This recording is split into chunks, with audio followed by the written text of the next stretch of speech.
Page 3 of vector applications. 3C angles between lines.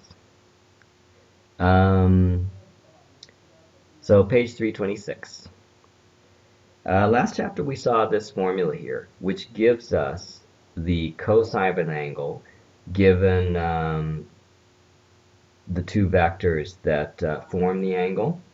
Okay, and so on the top you have the scalar product, and on the bottom you have the magnitude of each vector multiplied times each other.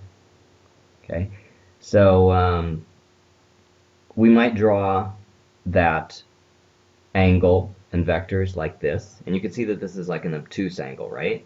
When you have an obtuse angle more than 90 degrees, then the angle of the cosine the cosine value is going to be a negative number, because remember, when the theta goes above 90 degrees, cosine becomes negative.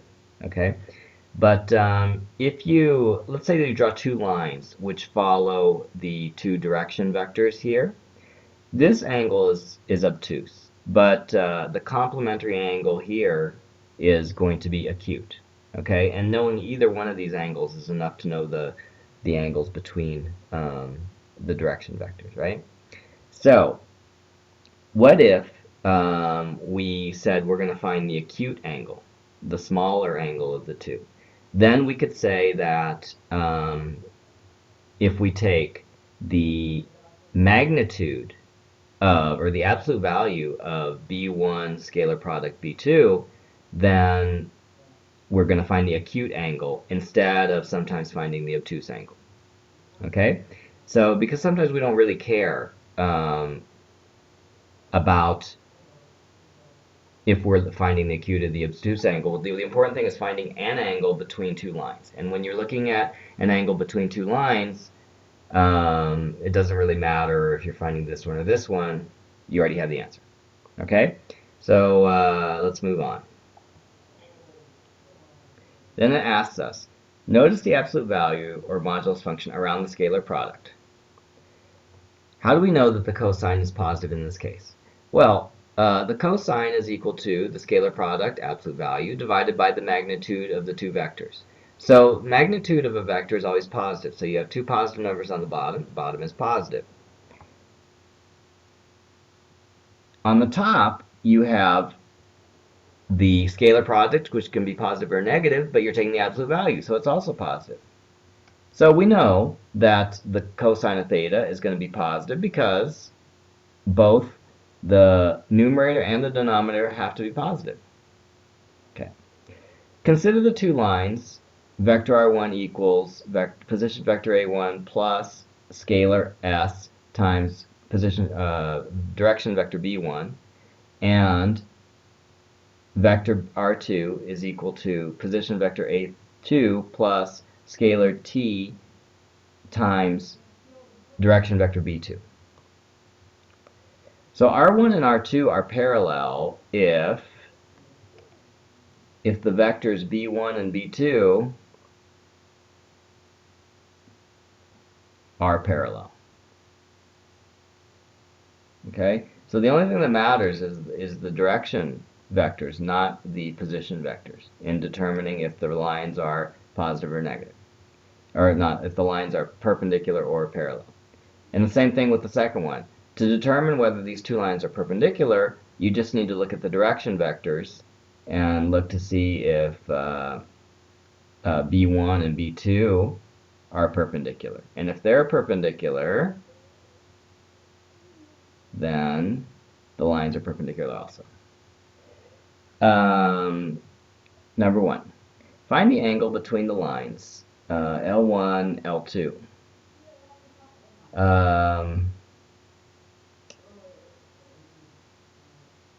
Let's see. So remember, we just want to know if the direction vectors are perpendicular or parallel, or, at an angle that's not 0 or 90. So what we're going to do is we're going to rewrite these two lines as a direction vector and a position vector. Okay, so L1 in terms of vectors is going to look like xy equals -4, 3. Oh my gosh. negative 4, 3 plus t times 12 and 5. And then L2 is equal to xy is equal to, let's see, 0 and negative 6 plus s times 3 and negative 4. Okay, so the direction vectors are here and here. Now, the question is, since we want to know what the angle is between these two lines, what is the angle between these two direction vectors? Or velocity vectors. I've been calling them direction vectors. Velocity vectors. Okay, so, although they are direction vectors also. So if we take the scalar product, we're one step of the way there to finding the angle itself, right? Because cosine of the angle is equal to the scalar product divided by the magnitudes of each. And in this case, we could just take the absolute value of the scalar product, because remember, when you're taking two lines, it doesn't matter if you find the acute or the obtuse angle, you still found the angle between the lines. So let's take the scalar product of these two. 12, 5, dot 3, negative 4. Remember, scalar product is sometimes called dot product. We can just say dot. So it's equal to 36. We multiply the two top ones, oops, and we multiply the two bottom ones, negative 20, and we get 16. Okay, so the numerator here is going to be 16. What about the denominator? Okay, now we just need to find the hypotenuse of these two triangles, and they gave us two magic triangles here. You may not have heard of it, but there is the 5, 12, 13 triangle. If the legs are 5 and 12, the hypotenuse is 13, says Pythagoras. So you can confirm that on your own, but there is also the magic 3, 4, 5 triangle. If the legs are 3 and 4, the hypotenuse is 5. You can confirm that with Pythagorean theorem also. Okay, so we have 16 divided by 13 and 5. Be careful when you do this on your calculator. Respect PEMDAS. You should get 0.246. Okay, so your theta is going to be the inverse cosine of that, which is going to be 0.246. You find the inverse cosine of that. Second cosine, 0.246. 75.8 degrees. 75.8 degrees. Okay? Not so bad. Number 3. The line L1 passes through the point negative 6, 3 and is parallel to 4, negative 3. The line L2 has direction 5, 4 and cuts the y-axis at 0, 8. Find the acute angle between these two lines. Again, you're only worried about the direction. So this is the direction and this is the direction, although they give them to you in two different forms. Okay, so we don't care about the position. We only care about the direction. 4, negative 3, dot with 5, 4, because we can rewrite this as 5, 4. That gives us a dot product of 20 minus 12, which is 8. And then the magnitude of this vector would be square root of 16 plus 25, which is 25 plus 16 is 41. Square root 6.40. And then the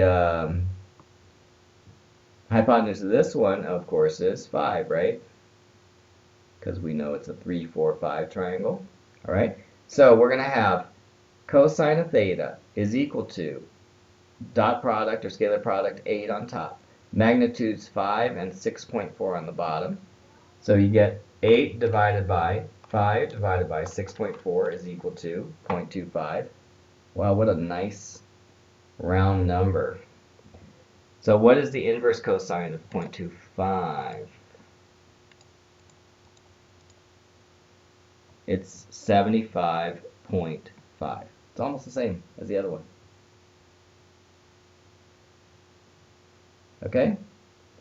Moving on to number 7. find the measure of the angle between the lines, and then, wow, they give us many here, okay?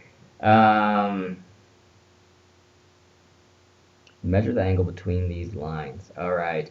And now we need to use the fact that if you know the slope, if you know the gradient, then you could change that gradient into a velocity or direction vector. Okay? So, like, let's take this first one. And, you know, I hope you guys are strong in linear equations because IB is not going to review linear equations in Math SL. So here you have y equals 3, negative 3, oops. Let's see, I'll work it. I'll go step by step for you. Y, so we'll move y to the right side, we'll move 3 to the left side. So we end up with that, right? So here, the gradient is 1. M is equal to 1, right? Because that's 1. All right, and then this other line, 3x plus 2y equals 11. So now we'll have 2y equals negative 3x plus 11. And then we'll divide everything by 2. Y equals negative 3 halves x plus 11 divided by 2. So in this case, m is equal to negative 3 halves. Okay. Find the measure of the angle between the lines. Okay, so we have here, for A, we got one direction vector, which is, let's see, y is 1, x is 1. Y is 1, x is 1. Okay, and then the other direction vector, we have y is negative 3, and x is 2, because remember, slope is equal to the difference in y's divided by the difference in x's. Okay, so the dot product of these two is going to be 2 minus 3, which is equal to negative 1, and the magnitude of this vector is equal to square root of 2, right? And then the magnitude of this vector is equal to 4 plus 9 is 13, square root of 13. Okay, so you're going to have the numerator here would be negative 1, and the denominator is going to be square root of 26, which is 2 times 13. Okay, and then we're going to put that in the calculator. 1 divided by root 26, root 26, and that gives us 0.196, and then we'll find the inverse cosine of that, and that will be the angle between these two lines. 78.7 degrees. So that's cosine of theta, and theta itself is equal to 78.7 degrees. Okay, so that's A. Let's do B. So for B, oh, they're nicer to you. They put it in gradient intercept form already. So we can see that the first slope is m, 1, m equals 1. And then the second slope is equal to m equals negative 3. Okay, so now we can already take the scalar products of the two direction vectors. One of the direction vectors is going to be, let's see, if m is equal to 1, then it's 1 and 1, right? And the other direction vector is going to be y is negative 3 and x is 1. And so the scalar product of the two is going to be 1 minus 3 equals negative 2. And then the magnitude of this one is square root of 2 again. The magnitude of this one is square root of 10. Okay, so the cosine of theta is going to be equal to negative 2 divided by the square root of 20.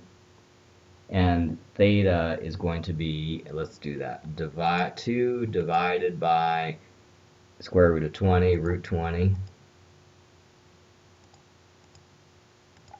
and we'll get 0.447, and then we'll take the inverse cosine of that,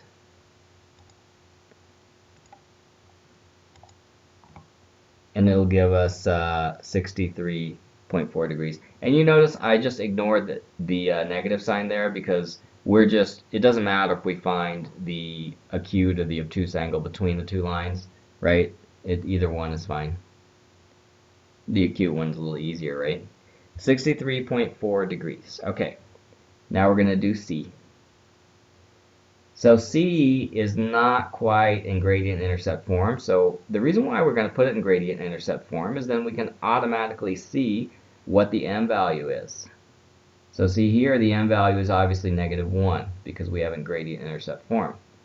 Now we're going to do the other one. We have 3y equals x plus 2. Then we divide both sides by 3, and we get 1/3 x plus 2, and so now we can see that the gradient is 1/3. So we have one gradient which is -1 over 1. It doesn't matter if it's -1 over 1 or 1 over -1, same thing in the end. Okay, so we got that, and then we take the dot product with 1/3. So the x value is the x value is 3, and the y value is 1. Right, 1/3. And then the gradient, or the scalar product of that is equal to 3 minus 1 is equal to 2. Okay, and the magnitude of this one is equal to square root of 2, and the magnitude of this one is equal to square root of 10. And so here we are again, we have cosine of theta is equal to 2 divided by square root of 20 again. And so we already did that problem, right? Where did we do that before? Here we did it right there. Okay, so the answer is 63.4 also. 63.4 degrees. It's kind of interesting, isn't it? I mean, whenever you did linear equations before, you never really stopped and calculated the angle that the lines made with each other. It was never important, but you know, in real life, usually the angle between lines is important. Okay, so for this last one, let's see, we have, look at that, where it's already in gradient intercept form. It's just that mx was after the b. So this one, the gradient is -1, right? And for this one, we don't know yet. So we're gonna move 2y to the other side, move 7 to the other side, and we get 2y equals x minus 7. And then we have y equals 1/2 x minus 7 divided by 2. Okay, and then so our gradient here is 1/2, and so now we're seeing the difference between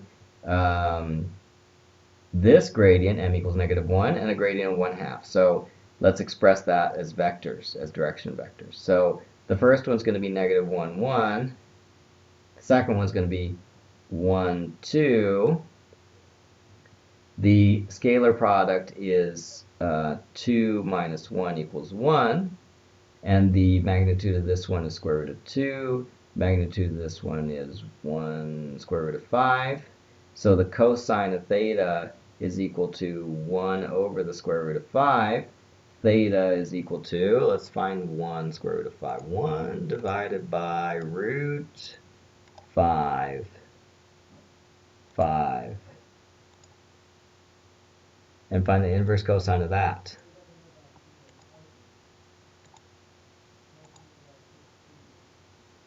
$63.4 degrees. That sounds familiar. We just saw it right there, right? Okay. You get the feeling that, you know, with these book problems, you don't get too many different values of theta. You keep getting the same ones over and over again. All right. So that's it for page 3.